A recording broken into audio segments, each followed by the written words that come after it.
Sin City Submission Series is proudly brought to you by CBD Health Solutions, InJitsu.com, Impact Dental Designs NYC, and Zebra Mats. Train with confidence.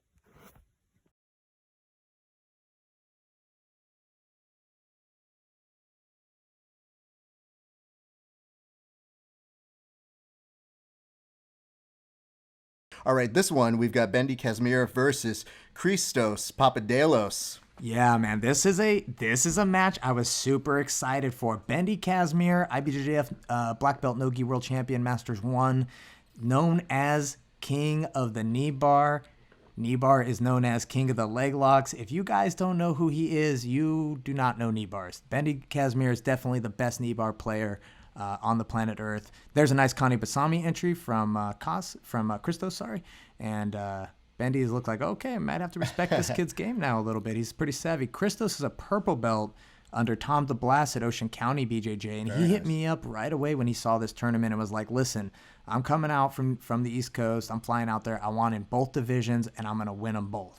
Wow. And I was like, wow, okay, that's a bold statement, my man. Let's get you out here and see what you can do. So Christos came in with a ton of confidence. A lot of people may not know him, but I promise you when this tournament's over, you guys are going to remember him because he puts in some impressive performances. Bendy Casmir looking to pass here, looking to maybe set up his positions. Again, if you don't know Bendy, he is the best knee bar player on earth. I trained with him every day for about 2 years and learned his system, and it is incredibly effective. And I want to be very clear. I mean, I remember you and I, when we would train together, you would tell me about him. So this isn't just you talking right now on this show. This has been something you've been consistent about, of singing his praises. Yeah, man. I mean, like I said, he's really impressive. He teaches one of the best seminars you could possibly get as far as like, a 2-day or 1-day seminar. Gi and no gi. He's a black belt under Robert Drysdale, but he's been rocking with us at 10th Planet Las Vegas for the last 4 years, teaching in downtown Vegas right off of Fremont Street. So if you guys are ever there, definitely drop into his class and see what I'm talking about. And I like this because right now it looks like Christos is actually starting to analyze and trying to figure out where is Bendy going here. Yeah, one thing I noticed from those RGA guys, Christos and Robert Deagle, both of them from the East Coast RGA affiliates, those guys really study whoever they're going to compete against, because right away both of them were on the brackets as far as like hitting me up, hey, who am I fighting against, what's the bracket look like, they both doled heavily into research against their opponents, and I think that did play a critical factor in this tournament because you could tell Christos is highly aware of what Bendy wants to do, and Bendy's just kind of like, all right, well, you're going to have to engage me in order for me to set my game up. And we're kind of at that point where... What the hell are you doing there? There was some stuff in the ring. I think it was just like, I don't know, dirt. You just look like a horse that's trotting around. And I was bored. My hips were hurting me, all right? God, I had to stand up that whole time, man. You have no idea. And also, this was at the end of... the reason why the ring may look a little funny there with the duct tape is...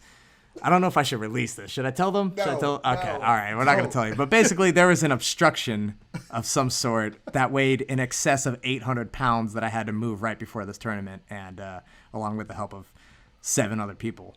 And it wasn't fun. So. Let's talk about the gentleman back in the cage now. Enough about you, Mike. Yeah, these two are just looking to set up position. It's just an intricate game of playing, by the inches here. They're just looking to set up their grips before they make anything happen.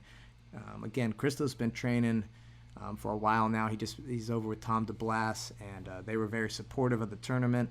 And he was looking to make a name for himself here, and he's looking to pressure Casmir. And you could see Christos, even though he's sitting and playing guard, he's pressuring Bendy into the fence. Mm-hmm.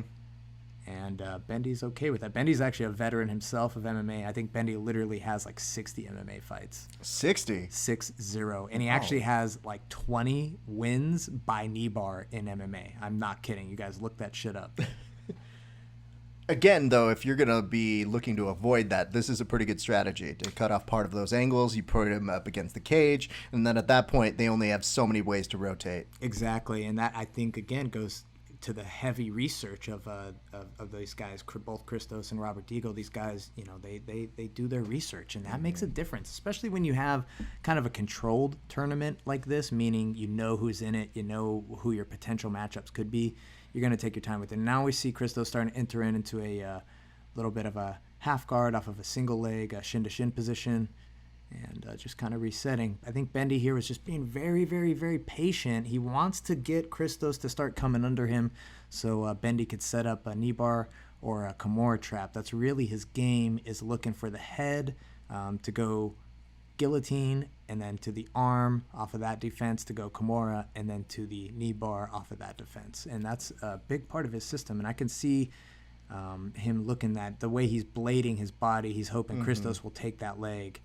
And he's trying to just get Christos to come in. And Christos is playing very smart shin to shin, and that's preventing Bendy from backstepping. Look, there's the back take right off of there. And that was the setup that we were just talking about. And Christos maintaining that back. That left arm control is key right there. Yeah. That left arm control is stopping Bendy's hips from rotating and backstepping into the knee bar. And there goes Christos with the reset. Still controlling that left arm. You see that left arm of Bendy Casmir controlled. That is why Christos is able to get that second hook in, or at least control the hips now and control Bendy from spinning. I've spent many, many, many hours trying not to get knee barred, trying to get the back of Bendy Casmir. And I'm telling you, it ain't an easy task. Christos is doing everything right, and he's locking in that rear naked choke right now with that right arm across the neck. He needs that bottom hook to finish. He needs to hip him out to that right side. Looks like he's going to do it. Can he follow? He rolls through. Bendy's so good at turning his hips, but Christos is doing an even better job of following, and that's the tap, rear naked choke victory for Christos Papadelos. What an impressive match, man. Patience paid off. And not only just the patience, but like the ability to go from 0 to 100 very quickly in that matter when it really, really needed to happen. Like, he waited it out, he found his timing, and then once he found the back, man, he didn't let any part of that go. No, he was on it. He knew exactly what he needed to do to control the hips, which again was that shoulder control on the opposite side his legs were controlling. And, man, that really, really played out for him. Congratulations to Christos. That's a big feather in his cap as a purple belt to get that win over Bendy Casmir. What a great match.